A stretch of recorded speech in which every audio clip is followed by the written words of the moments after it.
before the pyramids, before the great temples and golden tombs, before the names of kings were carved in stone. There was a river, a lifeline cutting through the desert, the Nile. For over 5,000 years, the Nile has flowed from the heart of Africa into the Mediterranean Sea. But long ago, in a time before memory, its rhythm shaped more than just the land. It shaped the people. It shaped the civilization. It gave birth to one of the greatest stories ever told, ancient Egypt. Here, in the valleys along its banks, early humans gathered. They found not only water, but a promise. Each year, the river would flood its shores. And each year, the black silt left behind made the earth rich and fertile. The people called it Kemet, the Black Land, a place of green abundance in the middle of endless sand. It was this miracle of the river that allowed farming to flourish. No longer needing to roam in search of food, villages began to grow. People built homes from mud brick, planted wheat and barley, and raised cattle. Soon, small towns became cities. Trade and culture followed. Egypt did not begin as one land. It began as two. To the south, where the Nile flows from the highlands, was Upper Egypt, the narrow, mountainous valley. To the north, where the river fans into a wide delta before meeting the sea, was Lower Egypt. Each had its own rulers, gods, and symbols. The lotus flower for the south, the papyrus plant for the north. And for hundreds of years, they lived as neighbors and rivals. But then came unification, a moment that would mark the true beginning of ancient Egypt. Around 3100 BCE, a powerful king from the south rose to conquer the north. His name was Narmer, also known as Menes. He wore the white crown of Upper Egypt and, after victory, added the red crown of the north. Together, these two crowns formed a symbol of united rule. With unification, Narmer became the first pharaoh. More than a king, the pharaoh was believed to be chosen by the gods, a bridge between heaven and earth, a living symbol of order in a world of chaos. Under Narmer's rule, the capital was built at Memphis, near the place where Upper and Lower Egypt met. From here, the first dynasties began to shape a national identity. Writing developed, called hieroglyphs, used to record laws, trade, prayers, and history. Scribes, craftsmen, and priests rose in importance. Egypt's first temples were built, not yet the stone wonders of later times, but sacred spaces to honor the gods, to speak to the forces that ruled the sun, the sky, and the underworld. The Nile became not just a river, but the map of life itself. It flowed from south to north, from birth to death. The east, where the sun rises, became the land of the living. The west, where it sets, was the land of the dead. Everything in Egypt grew from this order, this balance between life and spirit. And so, from two lands and one river, a civilization was born, a world of kings and gods, of mystery and stone, a world that would stand for more than 3,000 years. And it all began with the Nile. With the unification of the two lands, a new chapter began, the Old Kingdom, the first golden age of Egypt. This was a time of peace and order, a time when the pharaoh's word was law, and his presence divine. The people believed he was more than a man.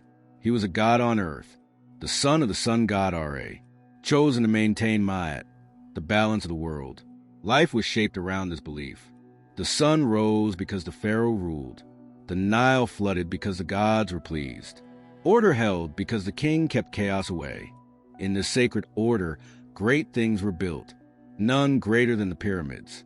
On the edge of the desert, where the land of the living met the land of the dead, the Egyptians built monuments that touched the sky.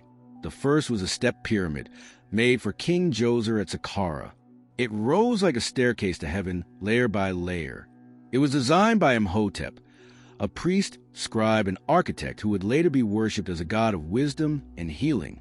But it was only the beginning. Later kings, seeking even greater glory, ordered the construction of smooth-sided pyramids. The most famous stand on the Giza Plateau. Built for Pharaoh Khufu, the Great Pyramid is the largest of them all. It held over 2 million stone blocks, each weighing tons. Its size and precision still baffle the world today. Next to it stand the pyramids of Khafre and Menkaure, his son and grandson. Together, they form a perfect alignment with the stars. Not just tombs, but sacred machines to guide the king's soul into the afterlife. Beside them, guarding the desert, lies the great Sphinx, a creature with the body of a lion and the face of a pharaoh. It looks east to the rising sun, to eternity. Building these wonders took thousands of workers, not slaves, as once believed, but skilled laborers who were housed, fed, and honored for their work. They worked not just for the king, but for the gods. Every stone they lifted was an offering to eternity. Religion was the heartbeat of daily life. Each city had its own gods.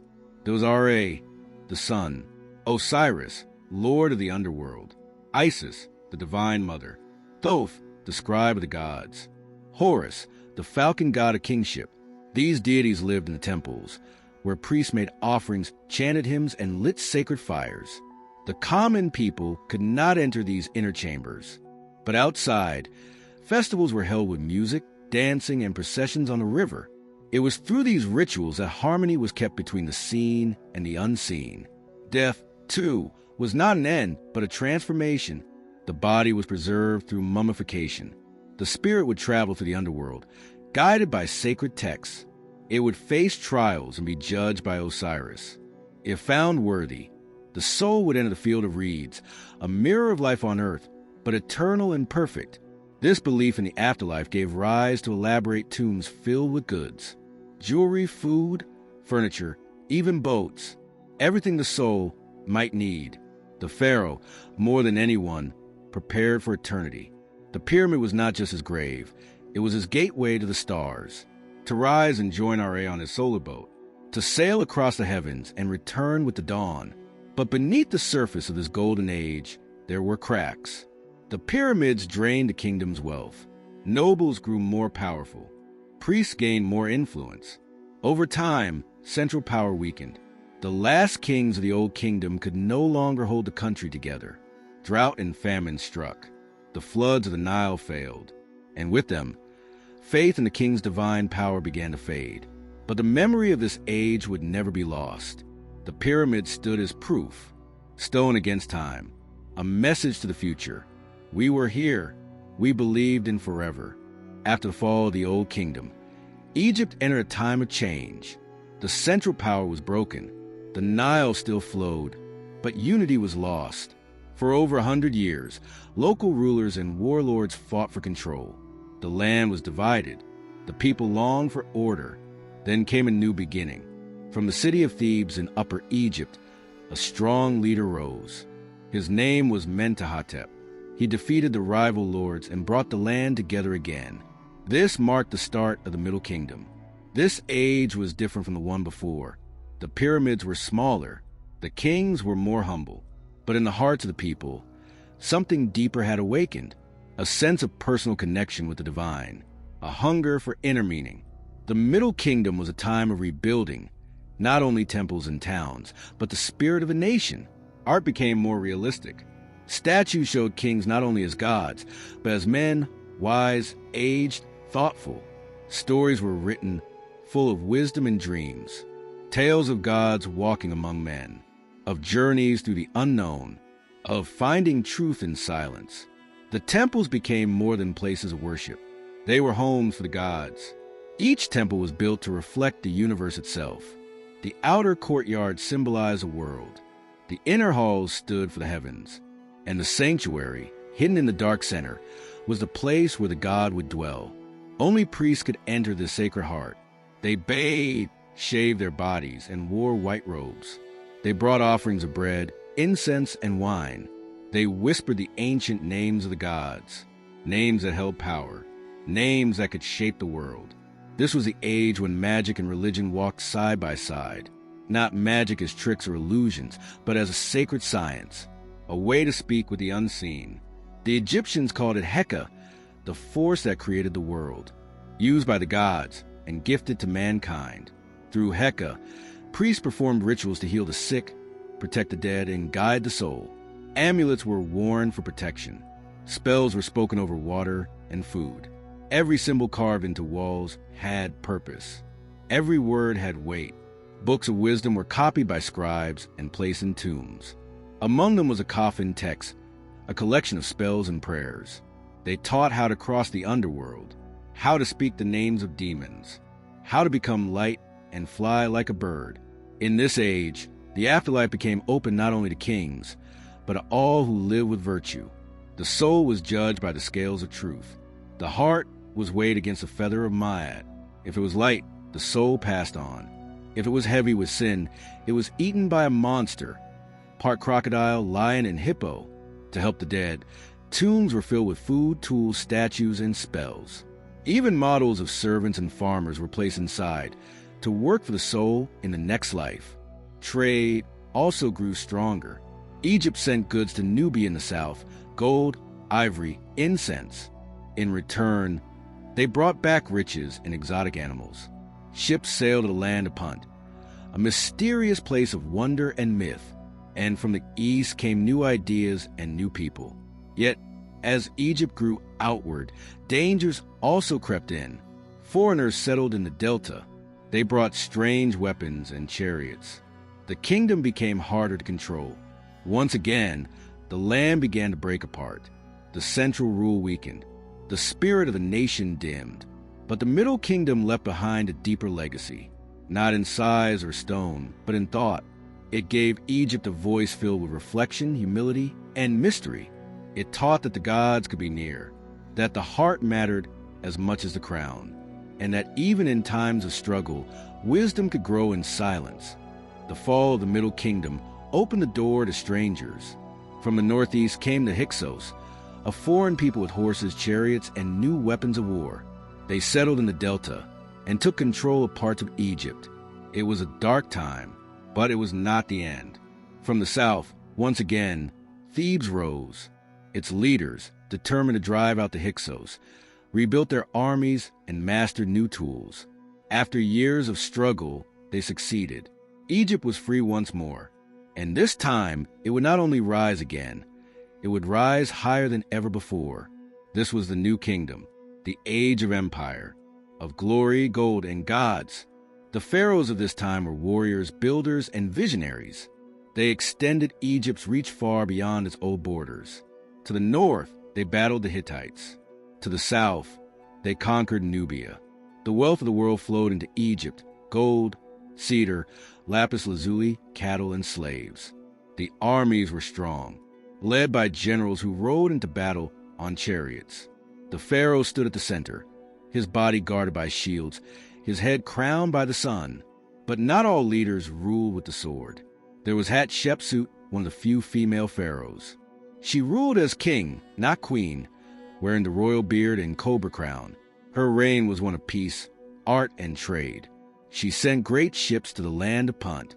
She built temples that still inspire awe, and she proved that power could flow from wisdom, not war. Then came Thutmose III, who turned Egypt into an empire. He led over a dozen military campaigns, expanding Egypt's rule to its farthest edges. He brought back riches, prisoners, and the spoils of victory.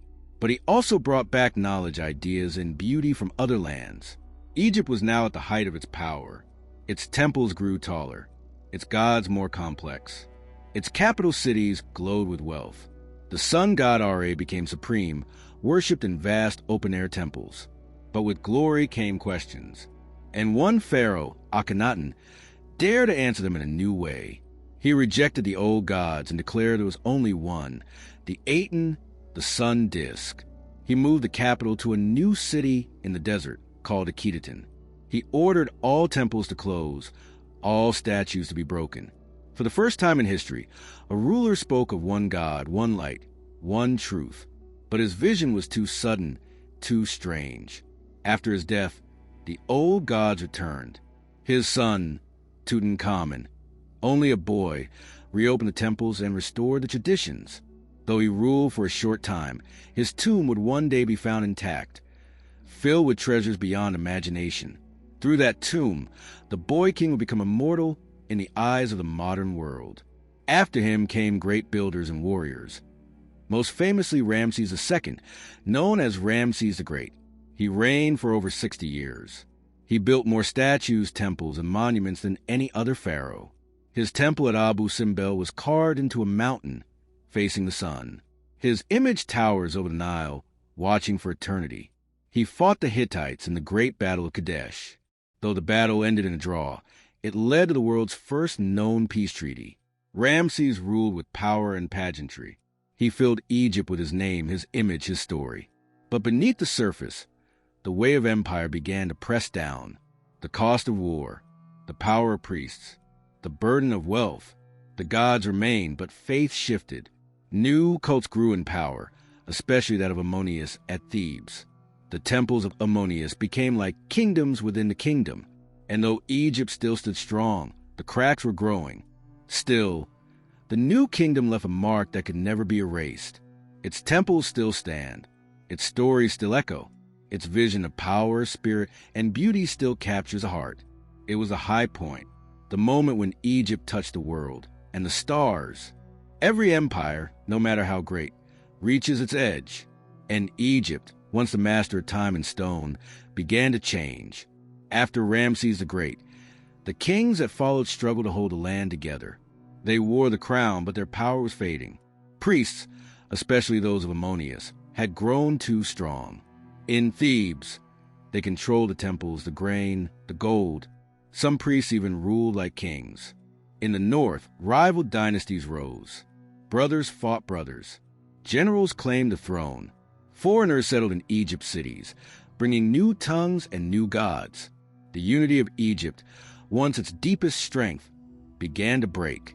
The pharaoh, once a god king, became a title passed from hand to hand. Some ruled for only months. Others left no legacy. The sacred order, or Ma'at, was slipping away, and from the outside, new threats were coming. To the west, Libyan tribes crossed the border. To the east, the sea peoples raided the coast. To the south, Nubian kings looked northward with rising ambition. Each attack took a piece of Egypt's strength. Each invasion tested its soul. Eventually, the Libyans seized power, then the Nubians. Each group tried to restore Egypt's glory. They built temples, revived the old gods, wore the crowns of pharaohs. But the heart of the land was tired. Then came a greater storm. From the north swept the armies of Assyria. Fierce, disciplined, ruthless. They burned cities, broke temples, and carried off Egypt's treasures. The people watched their gods fall in flames. But even this was not the final blow. In time, the Persians came. Then Alexander the Great. Then Rome. Each new conqueror claimed Egypt as a jewel in their crown. Each spoke of restoring order, of honoring the old ways. But the spirit of ancient Egypt, the one that had ruled since Narmer, was slipping into memory. The temples still stood. The priests still chanted. The Nile still flowed. But the language began to change. The art lost its magic. The gods were no longer supreme. Under the Greeks, Egypt became a province. The famous Cleopatra tried to revive its glory. She spoke the native tongue. She claimed descent from the gods. But she too would fall to Rome and to history. When the Roman Empire turned to Christianity, the last temples were closed. The statues were smashed. The scrolls burned. The old gods were called demons. The ancient names were forgotten. The hieroglyphs, once the voice of the gods, fell silent. No one could read them. For almost 2,000 years, Egypt's wisdom was buried in sand. And yet, something remained. Even as the world forgot, the ruins whispered. The pyramids still stood under the sun. The Sphinx still watched the horizon. In every piece of broken pottery, in every wall of faded script, a story waited. The fall of ancient Egypt was not sudden. It was slow, like the receding of a tide. But in its fall, it became eternal. No longer just a nation, but a mystery, a question carved in stone, waiting for us to listen. Though the temples are ruins and the pharaohs are dust, ancient Egypt has never truly disappeared. It lives on, not only in the desert, but in our dreams. Its legacy is carved into more than stone. It is woven into the very story of who we are. We see it in the pyramids that still rise against the sky, monuments of impossible scale. We see it in the golden mask of Tutankhamun, eyes forever open. We see it in the names we still speak, Cleopatra, Ramses, Isis, Osiris. But beyond the images and artifacts, Egypt left something deeper, a way of thinking. a vision of the soul's journey. The ancient Egyptians believed life was part of a cycle. Just as the sun rose and set, just as the Nile flooded and receded, so too did the soul move through birth, death, and rebirth. They saw the world not just as a physical place, but as layers of meaning, the visible and the invisible, the seen and the sacred. To them, everything had spirit, the wind, the river, the animals, the stars. And every act, from building a temple to planting a seed, was part of a greater harmony. This idea still echoes today, in our search for meaning, in our desire to live in balance, in our longing to remember who we truly are. The symbols they left behind are not just old pictures. They are keys. The ankh, the symbol of life. The scarab, the sign of rebirth. The eye of Horus, watching and protecting. Each one speaks without words, reaching across time. When we look at their art, we feel the stillness they valued, the silence behind the noise, the sacred in the simple. We also carry forward their inventions, their study of the stars, their calendar, their medicine, their architecture. Even the very idea of writing, through their hieroglyphs, was a gift they gave to the world. And now, in the modern age, Egypt rises again, not as an empire, but as a mirror. People around the world travel to see its wonders. They walk through the Valley of the Kings. They gaze at the colossal statues. They ask the same questions the ancients asked. Who am I? Where do I come from? What happens after death? Egypt does not give answers. It gives symbols, mysteries, stories that must be felt, not solved. And as our world grows louder, faster, more uncertain, the quiet strength of Egypt speaks louder. It reminds us to slow down, to look inward, to honor life as sacred. Its legacy flows like the Nile itself, sometimes hidden, sometimes clear, but always there. We feel it in our art, in our search for magic, in the beauty we still try to build. The spirit of ancient Egypt is not gone. It waits in the stars above, in the sand below, and in the still spaces of the human heart. It calls not only to scholars and tourists, but to every soul that seeks the eternal. This is why Egypt endures, not because of power, not because of wealth, but because it touched something timeless. It gave form to the invisible, and it dared to ask the deepest questions of life. And so, thousands of years after the last pharaoh fell, we still return to the Nile, to remember, to wonder, to feel something ancient stir within us. Because Egypt is not just history, it is a part of us, forever.